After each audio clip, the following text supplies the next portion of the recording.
I have been a life coach from 1999.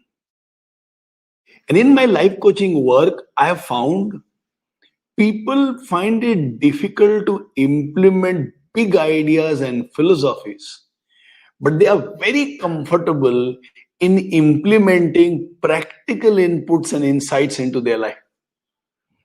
Triggered by this realization, I decided to write books with very simple, extremely practical, and deeply impactful aspects of life.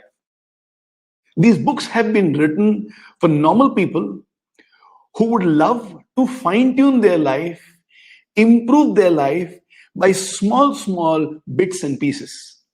These books are available in two languages, English and Marathi. And there are 15 books that have been written by me covering different aspects of like fear, motivation, parenting, relationships, marriage, how to think big, how to do business, and finally, what are the small insights by which we can live a great life in a book called Keep Moving.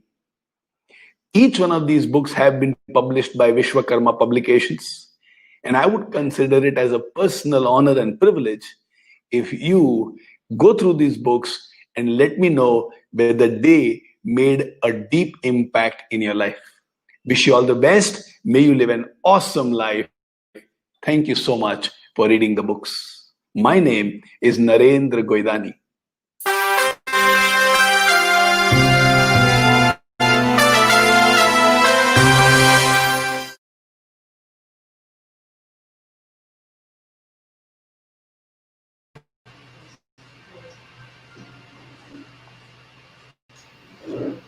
Good evening, everyone. Welcome back to Studio 2. We begin our next session for today, Indian Poetry, Home and the World. Our first guest for today is Mr. Sudeep Sen. He's a prize-winning writer and photographer. His books include selected poems, Area, Kafi Azmi, poems, and nazms. Among many others, Mr. is the first Asian honored to speak and read at the Nobel Laureate Festival. The Government of India also with the Senior Fellowship for Outstanding Persons in the field of culture and literature. Our second guest for today is Mr. Ravi Shankar, who's also called as one of the finest younger poets of his generation. He's also a pushcart prize-winning poet, is an author and editor of over 15 books and chapbooks, including the Muse India award-winning translations for Tamil poet. He's the chairman of the Asia Pacific Writers and Translators, founder of Drunken Boat, and recipient of International Research Fellowship. Our third guest for today is Ms. Bina Sarkar Ellias ma'am. She's a poet, founder, editor-designer, and the publisher of International Gallery of the Global Arts and Ideas Journal. She's also an art curator and fiction writer and was awarded the FICCI FLO 2013 Award for Excellence amongst a lot of other awards that she has won. And our moderator for today's session is Kirun Kapur ma'am. She's an award-winning poet and teacher. Her latest book, Women in the Waiting Room, was a finalist for the National Poetry Series. She's the winner of the Arts and Letter Rumi Prize and the Anti-Venom Poetry Award for her very first book, Visiting Indira Gandhi's Palmist. She is named as an Asian American poet to watch by NBC News. She serves as an editor at the Beloit Poetry Journal and teaches at Amherst College. We're esteemedly honored to have you all here. We request Kirun Kapur ma'am to take the session forward. Thank you.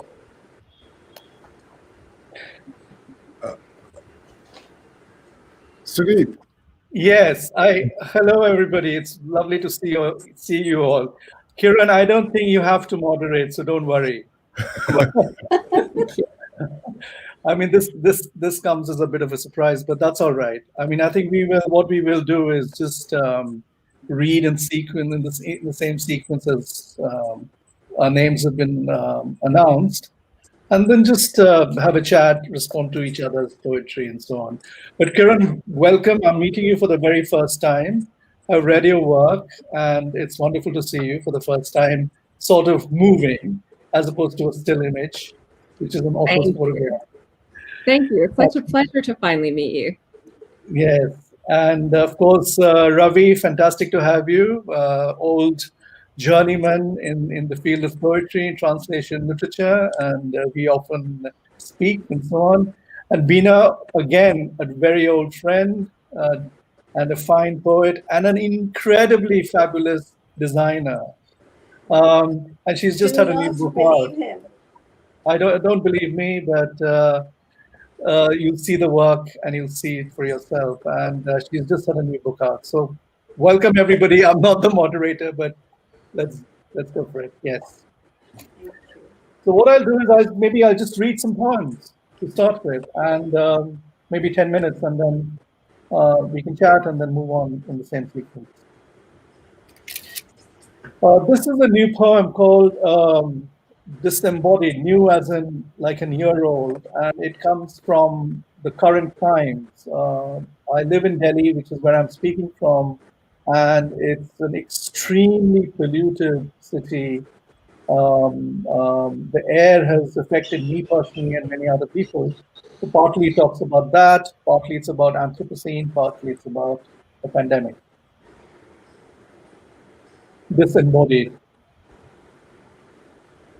My body carved from abandoned bricks of a ruined temple, from minaret shards of an old mosque, from slate remnants of a medieval church apse, from soil tilled by my ancestors.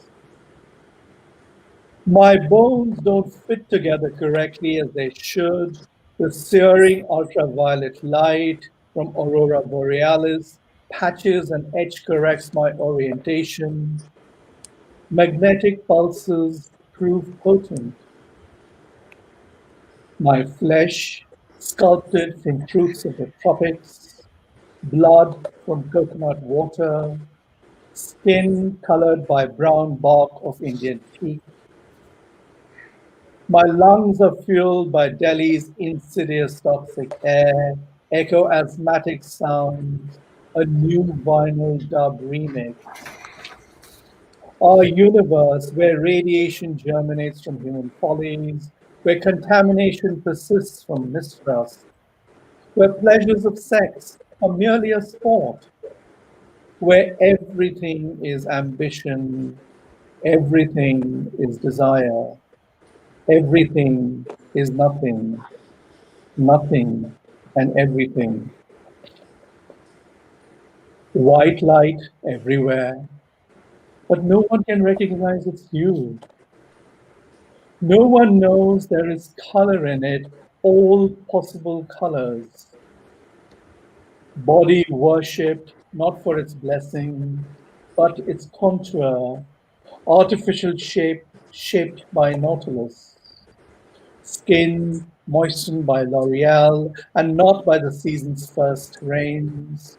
Skeleton strengths not shaped by earthquakes or slow molded fearless forest fires. Ice caps are rapidly melting too fast to arrest glacial slide. In the near future, there will be no water left, or too much water that is undrinkable, excess water that will drown us all. Disembodied floats afloat like Noah's Ark. No GPS, no Polestar navigation, no fossil fuel to run away. Just maps with empty grids and names of places that might exist. Already, there is too much traffic on the road. Unpeopled hollow metal shells without brakes swerve about, directionless, looking for an elusive compass. Thank you.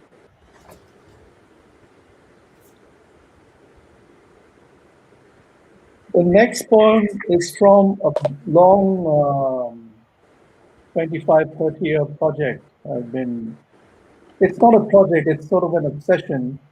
I'm particularly obsessed with classical Indian music and dance, and my next book is on classical dance. And The entire book, majority of the book, responds to dance in one form or the other, also classical music and other arts. And this one is called Kathak. It's dedicated to Aditi Mangaldas, one of India's and world's finest contemporary dancers. Kathak. Deep within the eyes of a dancer, irises and poems bloom. On her cupped, curled, coal-lined eyelids, similes smile. On each eyelash, metaphors arch, waiting to flutter. On her bosom's electric silk fabric, secret lyrics are bloused.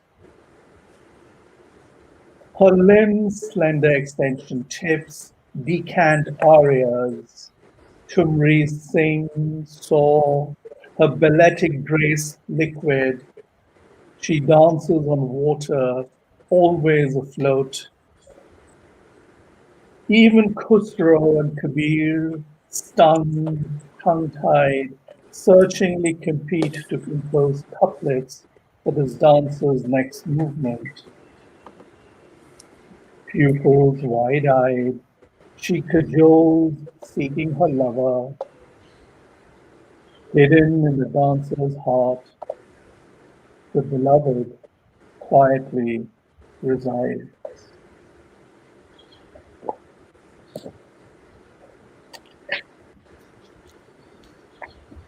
And I'll end with one poem of mine, and then I'll read two other poems, which you'll see why I'm doing that. But this one is mine.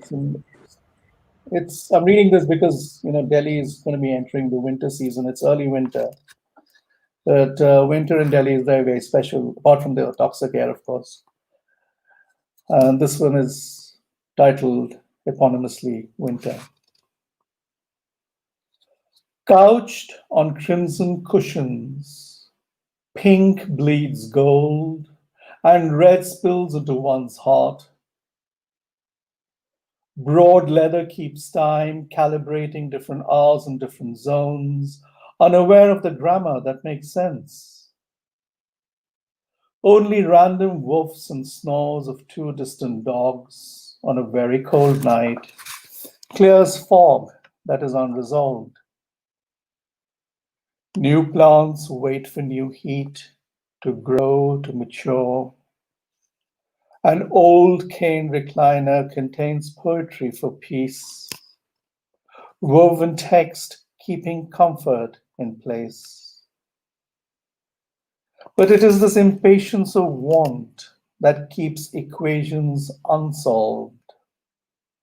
Heavy, translucent, vaporous, split red by mother tongues. Winter's breath is pink. Thank you very much.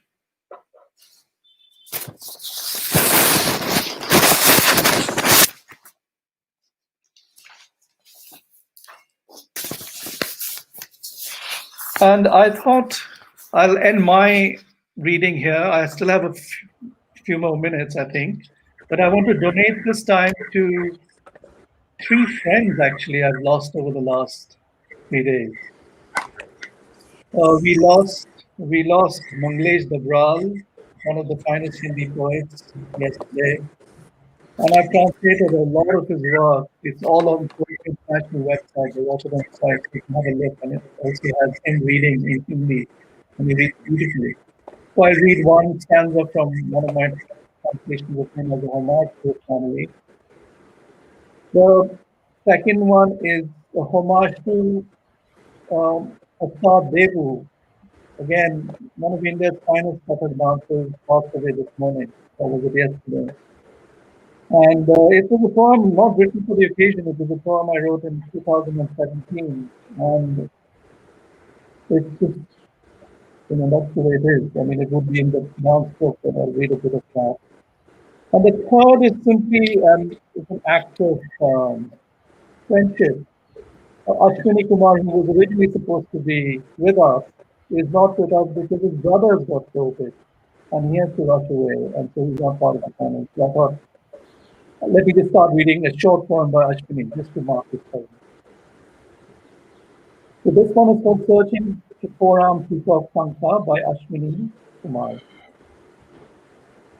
Unrushed geometrical winds peddle red and pink desires in scorching summer indigo fields. Coal mine assassins hidden in a golden pot of hexagonal past, bruised, fight bituminous breasts hard with ancestral memories of joy. Mutinous bodies silently shed thorns of bougainvillea in the whirring sounds of past atrocities. With rippling, flamboyant mane, mendicant lines, free and determined, wander in horizontal skies in search of four-armed peacock Shankar. This poem is Manglesh Dabral's, one of his most famous poems. It's called This Number Does Not Exist. Hindi में इसका नाम है ये number मौजूद नहीं है. And it's a wonderful, wonderful poem. It actually predates mobile phones and so on. And this is the time when you would call the landline, and you have this sort of strange, recorded, so to speak, message that this number does not exist. And it's a beautiful poem. I just read the first stanza for that time.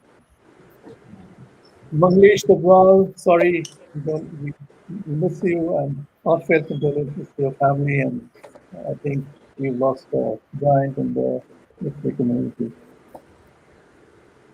This is stanza 1 of This Number Does Not Exist. This number does not exist. Wherever I go, whenever I dial, at the other end, a strange voice says, this number does not exist.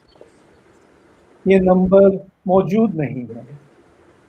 Not too long ago at this number, I used to reach people who said, of course we recognize you. There is space for you in this universe. But now this number does not exist. It is an old number. Just like this number doesn't exist, Manglesh doesn't exist in his body, but he does exist in poetry.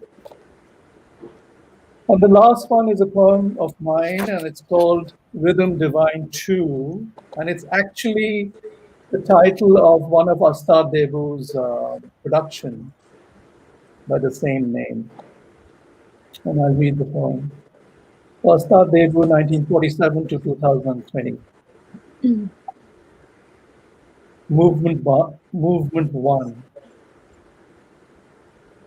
Silent darkness in slow fading shades unpeels light, shedding skin amid Floyd-like mechanical sounds. I'm in an abandoned industrial warehouse where the only tactile thing is the feel of metal, light, and sonar waveforms.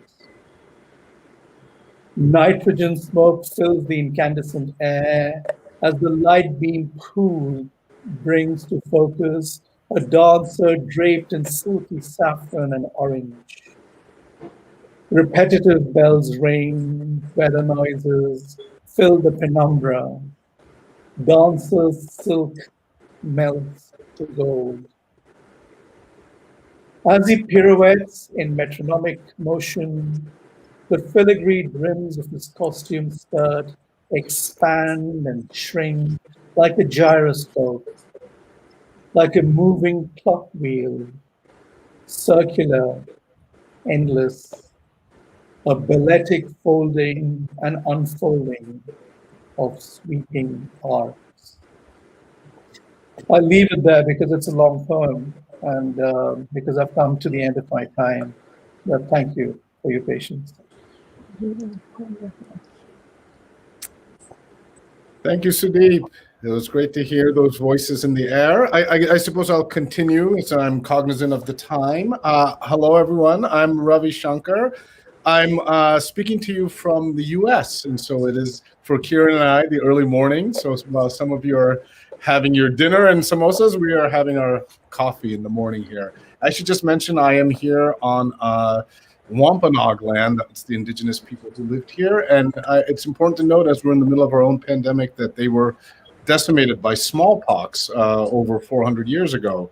But their vestige still remains here. And I wanted to start, I'm just going to read a few poems, and I feel obliged to read from both of my two Indian publications, very handsomely produced Durable Transit, my new and selected poems, and translations of Andal. But I wanted to start with something very new.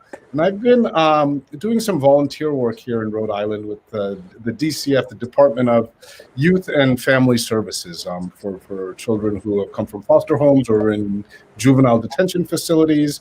And I've been doing writing workshops with them. And it's been really difficult, fulfilling work. And just yesterday, we had to do an exercise where I'm from. Some of you might know this exercise. It's based on the George L.L. Lyon poem, which begins, I'm from clothespins, from Clorox and carbon tetrachloride, and it goes from there. And it's a template that you can use.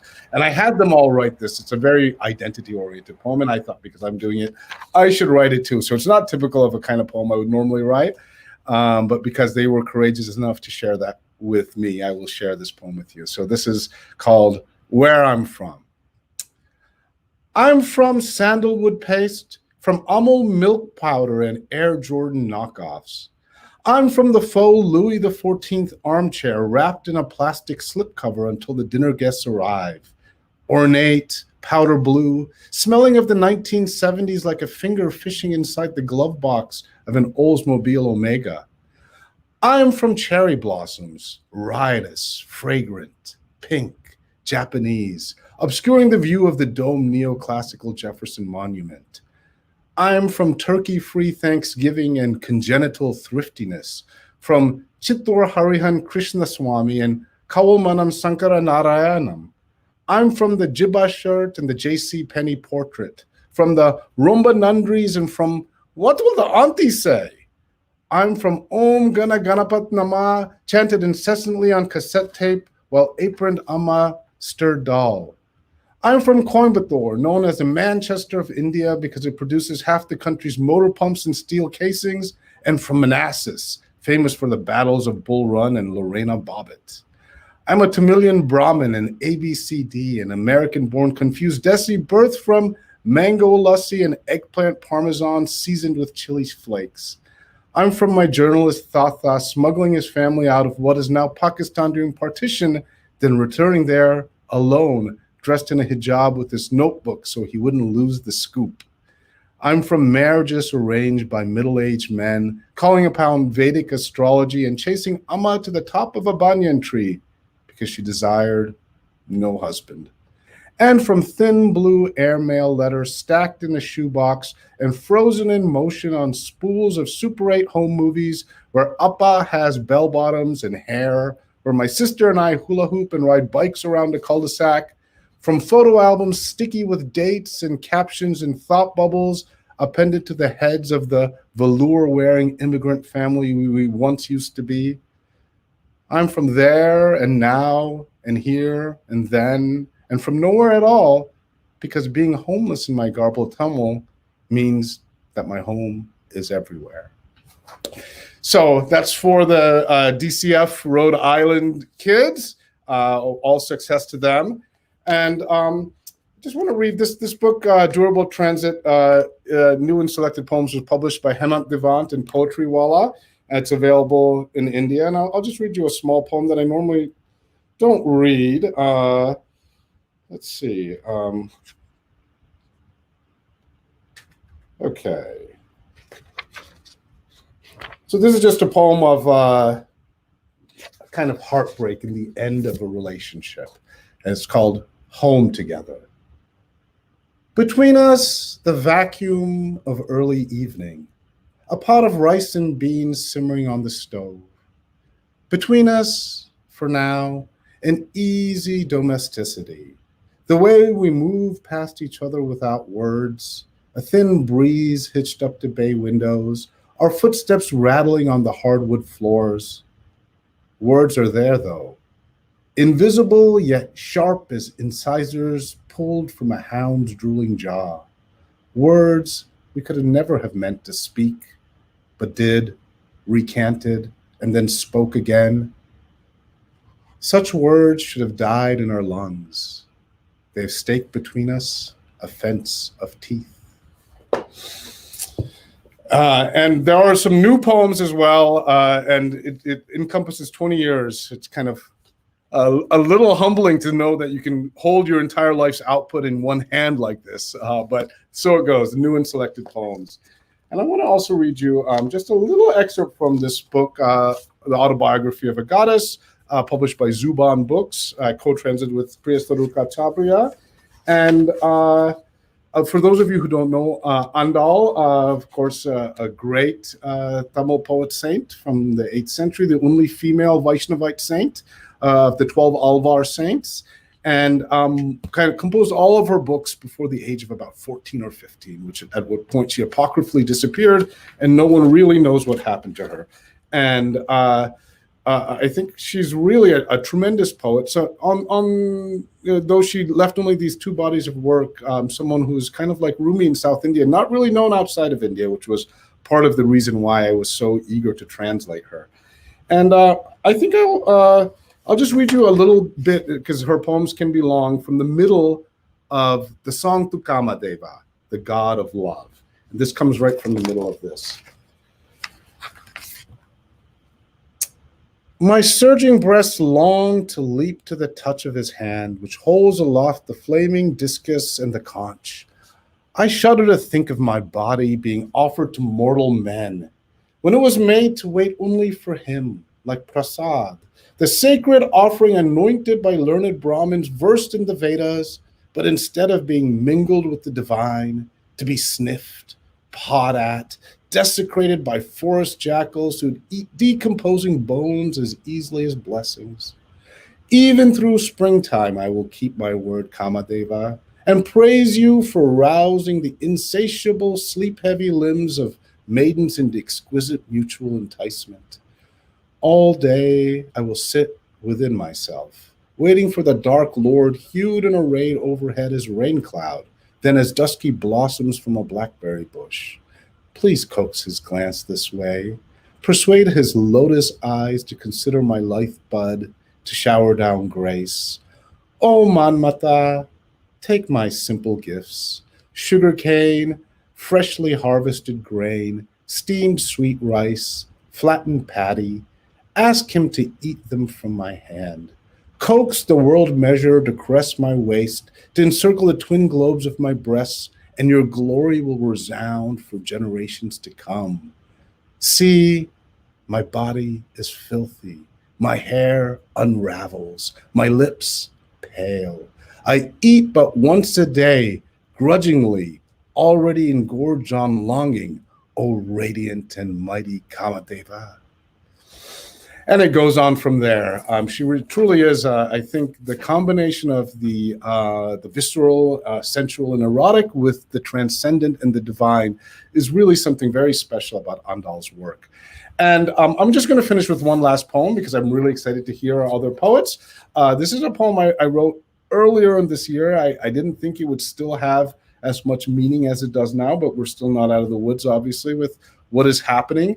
All of us, it sounds like at this point, know someone or have been affected by COVID in some way. And this was the first time that I realized I knew someone. And I opened the Boston Globe, and there was a little obituary and an article about a woman who was the grocer at my local grocery store. I'd encountered her dozens of times over the last year, had exchanged just a few pleasantries with her, but it was really kind of shocking to see her picture and realize that she had died of COVID doing this very important, essential work. And so this is in her memory. Vitalina Williams will be my last poem. Thank you all so much. It's been a pleasure to be here with you. This is called Latin for Life. A migraine so jasmine that it clings to the cortex like a floor-length drape that obscures any view from the window. Copley Square shines barren of the unmasked, and even there scant, dispersed among the traces of spring which begin invisibly, in the damp smell of earth and the tentative buds of silver maples. Am I getting sick? Are you Well, a virus inhabits the gray zone between the animate and inanimate, spreads unseen from touch, breath, the very qualities that make us human. Staying at home isn't a personal choice. It's an ethical duty, urges a retweeted headline while I eat my yogurt. It's also the purview of the privileged, those of us who can Zoom from home and still collect a paycheck. The woman who bagged my groceries, Guatemalan, is dead. I just read about her in the Boston Globe and recognized her by her half smile, by her fingers. Vitalina Williams was her name, and she survived by a husband who could not get close enough to her in the hospital to say goodbye.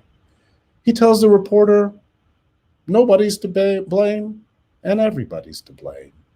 She wasn't given a mask because there weren't any.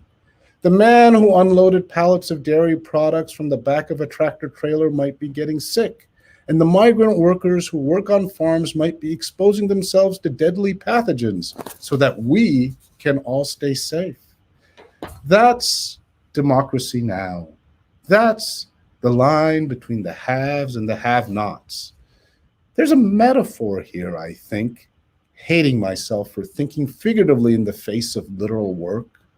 How a virus attaches to a host cell, then penetrates to replicate itself until it bursts from the membrane, killing its host.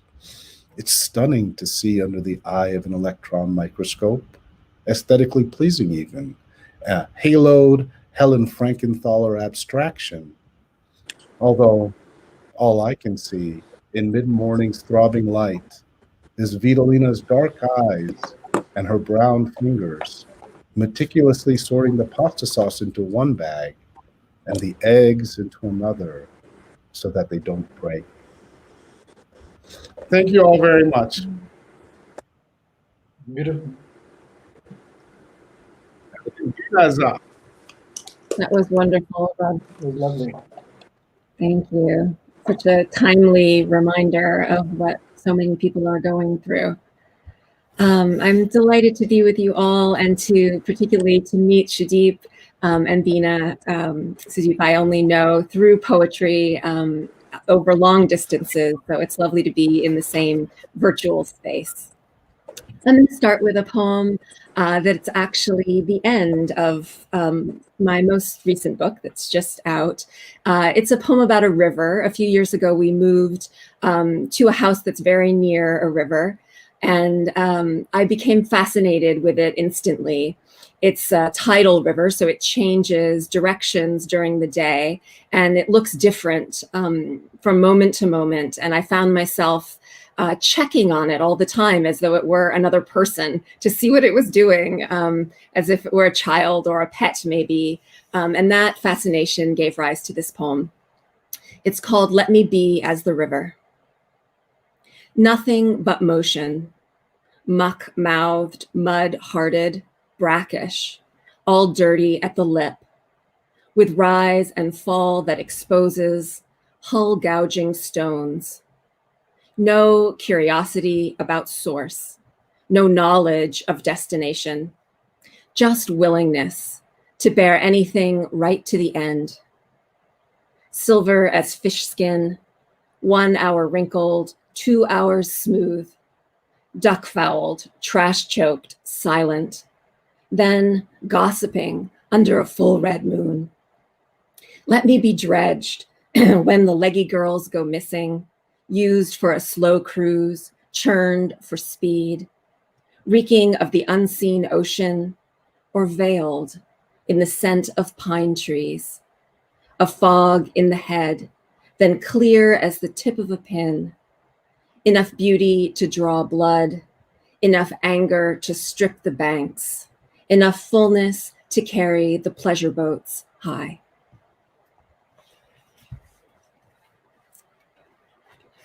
This book centers around a story of a very dear friend who was struggling with cancer. But woven throughout that story is a second story, which I think you all will recognize. Normally, when I read this, I provide a lot of preamble and context, but I think here I don't have to. It's called On Looking at Myself in the Mirror, or rereading Valmiki's Ramayana. Anyone can disappear across the black water. Every girl can be taught. Her middle name is shame. When will I burn the urge for purity? My bones are a furnace. My face is a game. Every girl steals away with a demon at some point. All her alphabets, ankle bells, all her braids. She will meet herself in the third person. She will lie with her fear. She will dress in her rage. The world is curdled with husbands, blue as the gods, gentle as flame. I'll read one more from that series. This one called Waiting for Sleep. I Imagine Sita in Her Youth. She hid all day in a tree, ate guavas rubbed with salt and pepper, stalked the long-haired cat, begged for rotis, ghee, and sugar, watched as her mother dressed, bangles stacking her arms like gauntlets. From the window she could see women from every corner of the city walk into the river, disappear, then rise clean, saris soaking. She drank milk from a hammered brass cup. Around her, aunts, cousins unrolled their sleeping mats. Of course, a woman oiled her hair. Of course, a woman lined her eyes. The inner world was made of women. They filled her stomach, mouth, her breath. What do I need to see, embroidered in my mind's own dark? This girl, young enough to fall asleep. This dream, taking her into its current. So we both rise ready to ring out the story. And I'll finish with a poem called For the Survivors. Begin with a seed. Begin with the father and the mother, your first Adam and Eve. Begin with what falls from the tree. You can live unbruised and sweet. Begin with a monsoon breeze. Begin with a flood. Begin with the miles of silk and mud and the wings of cranes and the stilt-like legs of a house with no one left inside. With a young wife burying her sons, and books riding the tide until they're caught and their philosophies dried out on laundry lines. Begin with a pen, begin with a cage, begin with the memory of what they said while you tried to turn your face away. Begin with bargains, with stains, the names of towns, built over graves. Begin with your life burned down, with the God who hasn't been seen since the burning bush, or the goddess who steps into the flames like a housewife into a dress, or a fairy tale of hair so long that love climbed up. Begin by putting your mouth to the mouth of your dreams. Begin with tendons, teeth. Begin with what never goes away. A highway pricked by gravel and stars, low beams on wind and trucks and emptiness. Begin. It starts with being, ends like a ringing bell. Begin, begin, ring yourself. Thank you.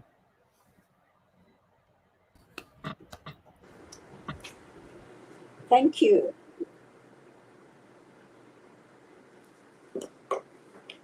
Is it my turn now? Yes. Okay, I'm going to read a poem that I hadn't thought I'd read, but listening to Ravi Shankar and I Am From, I thought of reading this one. It's called Home, because for me, home is everywhere where I'm comfortable. So this poem is called Home. Home is in the pages of my life, weather-worn yet bristling with the electricity of daily strife. Home is in the pages of Kolatkar in his Jejuri and Shit City, in the rambles of T.S. Eliot's women who come and go talking of Michelangelo. Home is in my backpack, in the souks of Morocco, in the slopes of the Caucasus, in the bylanes of Ramallah and Rangoon. Home is in the alchemy of adventures through whimsies of the moon. Home is in the battlefields of Aleppo and the desolation of Kashmir, in the rubble of war-torn ruins and graves soaked in tears. Home is in the hollows of my questing mind, in the hope for a hate-free humankind. Home is in the womb of Bengal's past, in the throb of Bombay's present, in the dreams of our future, beyond the rampage of a viral rupture. Home is in the crevices of subterranean thoughts, in the rumination of Rumi, in the music of the spheres. Home is where there are no fears. Home is the soil I walk on, the air I breathe. Home is the earth and the universe, the love we seed. Home is in the warmth of poetry. Home is in the pages of my life, defying gravity. Thank you. I read another poem. It's called Words. Words. In the womb of a voice, alphabets scramble, vying to shape words that will articulate the venom within a desert heart. Ban, it said, ban the other, ban them who are not us, ban compassion, ban love, ban truth, ban reason. In the womb of another voice, words shape themselves from the grammar of compassion, from the soul of humanity. They weave themselves into a warm quilt to embrace the diverse, the damned, the disparate, the weary dregs of life. These words can be heard. Listen. This is another poem which is Ode to Utopia. Most of my poems, I'm afraid, I'm generally very angry and upset with the world and what's happening to those who are suffering. So this one is Ode to Utopia, to what we dream of. It was as if the sky was washed clean, sparkling like a new minted coin. It was as if it believed in hope, as if the dark clouds were in exile, banished forever. It was as if the storm had taken a sabbatical and become a monk in the mountains, as if politicians had drunk from the sea of Soma and surrendered as slaves of peace. As if their corrupt skins and scheming minds had peeled away. It was as if all walls and boundaries had blurred into one language, Love. As if the tree of life was luminous, with fruit of all colors and creeds communing in harmony. It was as if Rag Bhairav was in dialogue with Mozart's Nocturne, and a shamisen strummed to the tinkle of the African kalimba. It was as if spring had migrated into our lives for permanent residency. And then I swept away the mist from my eyes, and then I woke up. Is there time for any more poems, or this is it?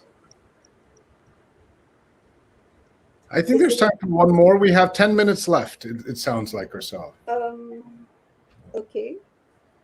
So a little time for Q&A. And Okay. So shall we get into the Q&A, or should I read one more poem? You can read a short poem, yeah, sure. Short one? Okay. Maybe I should read a peaceful one. Okay, but I'll read about transience because we've lost two dear friends, Mangalesh Dabral and Astad Debu, who, anyway, I'm too emotional about them going. So this is about transience and what we're all going through. Transience. Luminous green, wings fly against the wind as if in defiance of the grey brooding sky, streaking it with color, and an ecstasy only the birds know, only the music of rustling leaves know, only somnolent shells holding legends of the waves know, the secret of transience. Thank you. Judy, questions? I just thought it was just wonderful to have all of us together and read poetry together. You know, it's also a sense of camaraderie. It's also a political act. Except that we're not drinking wine together. We shall. Just be patient. I know you're waiting, dying to do that.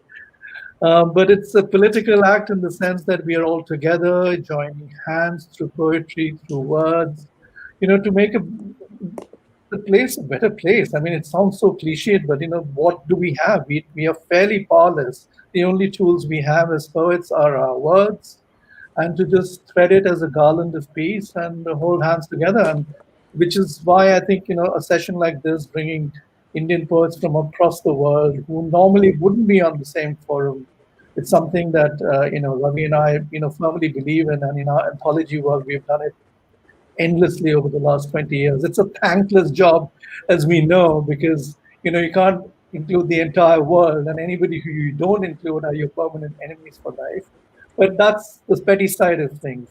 The beautiful side is you are putting out a platter of wonderful voices, and really, that is my comment. But beyond that, I just think you guys read so beautifully. There's just some stunning poetry out there. So really, that is my comment. I'll just say, I mean, one of my takeaways from this really difficult year has been the great joy in doing events like this with people from around the world. I think it's been a safe haven in a lot of ways. You know, I've been curating this series for APWT, Isolation Break, and been part of some readings with poets I normally would never be in the same room with, except in this virtual space. So I do really appreciate that, but I look forward to the time that we can all be together in person. So, Bina, Yes. how are you doing? You said Bombay is quite difficult now. Yes, because of COVID, it's really very unsettling. I've lost 3-4 friends to COVID, and some of them young. You know, it's heartbreaking. So I mean, I've written so many COVID poems, and I find it now rather meaningless. You know, just writing and venting and then what? You know, I feel, and then what? So Kirun, I think we've got Dheeraj here who's going to scold us. Yes. Not at all, ma'am. Dheeraj, we have 10 more minutes, right? I can see it's 50 minutes on the clock. Yes, right? we've got 9 more minutes to go. Yes, absolutely. Yeah. So Kirun, can I ask everyone? I mean, I've been asked to nominate books for the best books of the year, kind of thing. What are some books that everyone has been really excited about this year? Kirun, you have a go. You haven't spoken. Oh, that's a good question. I'm really enjoying a book by a young poet named Jinjin Shu. It's her first book. It's a chat book, actually. And it's called There Is Still Singing in the Afterlife. and it's beautiful. And she is very young, and I think we'll hear a lot from her in the future. The book has Chinese and English on the page. It has text going in multiple directions. It has shots from film screens as well. It really explores the idea of what the page is and how the word interacts with the page in ways I think are really exciting. And it's just also very touching about loss and about how we might still be in the same space with those that we love and lose. Anyone else want to jump in? I was just going to give a little shout. I just received in the mail a book some of you might know by Binu Kapil, How to Wash a Heart, which I think is really, and I'm so excited that she's finally kind of getting the recognition that she deserves, because she's been stretching the bounds of poetry for such a long time. Yes. Actually, it's very difficult to get hold of these books sitting in India. Yes. It'll be good to get that. Bina, I don't know whether you have the question, but since it's a Pune Literature Festival event, I think a lot of Indians here in India would be interested in the sort of Indo-American interface. It so happens, and that's the way the world is. We know more about English and American poetry than people in that part of the world who know about our poetry. And as you know, there's a thriving tradition there. So how is Indian poetry let's just focus on, since it's Indian poetry in English, where does Indian poetry in English stand in America? And where do Indian poets or American poets fit in the larger fabric? I know there's this whole thing of colored poets and Indo-American poets and South Asian poets, but really, in the seriousness of it all, do these voices matter? And if so, how? I don't know. I was very fortunate that my book Fuse, my first book Fuse, was taught at Towson University in Maryland, and that just happened magically, and so it just landed there. You know, I don't know. It's fairly organic how books travel. You know, I mean, I live here, but my book got taught there. And I mean, we read European and American authors in India a lot more, yes. But I think if you're in academics and if either of you are in teaching, then I think you can help disseminate more Indian authors and poets. But I'd like to know what both your take is. But both of you are in academia as well. I'll just say, I mean, I think, of course, Vijay Seshadri, who won the Pulitzer Prize, has a new book that just came out, I think, just in the last couple of months. This is Then, That Was Now, I think, or I always kind of mix up the title. And I feel like there is a move towards more representation, more diversity, certainly. But there still is far too little Indian poetry and Indian English poetry being published in the U.S. I mean, I think latest statistics say less than 3% of the work published in the U.S. is translated work. And so certainly, I mean, a poet that I think that we should know more in India, of course, Arun Kolkata, who wrote in Marathi in English. I think he should be considered one of the modernist giants, along with Wallace Stevens and Marianne Moore. He's someone who's not really known at all in the U.S. And so I think that there needs to be a greater expansion of the canon for sure. What do you think, Kirun? And I mean, I know in your syllabi you probably bring in other writers, but I do. In fact, I teach a whole translation seminar, poetry and translation, where we do a lot of translation work and we read a lot of translated poets. But I would agree overall, we are not reading nearly enough work from around the world in the U.S. I do think poets of color are doing incredible work here and are more visible than they used to be. So I do think that is an improvement for sure. And certainly, and doing such interesting work. I think in some ways, work that's being done on form that was traditionally kind of received from the Western canon is being reinvented by poets of color in the US right now. So I think there's all kinds of exciting things happening, but for sure we are not reading enough poetry from the wider world.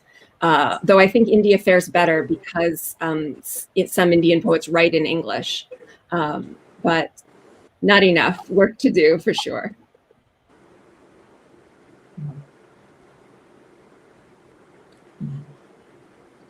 But Zoom again is a wonderful platform for all of us to convene. Okay, now here's Diraj again. Cheers to Pune International Thank you so much Festival. to Manjari and the Pune Lit Fest. Yes, thank you, Manjari, and the Pune Lit Fest. Thank you so much. Keep going. Yes, it's fantastic. It's lovely to be part of it. Thank you. Thank you so much. Thank you so much for this enthralling session. I mean, I really had fun listening to you all, esteemed guests. Thank you for being here.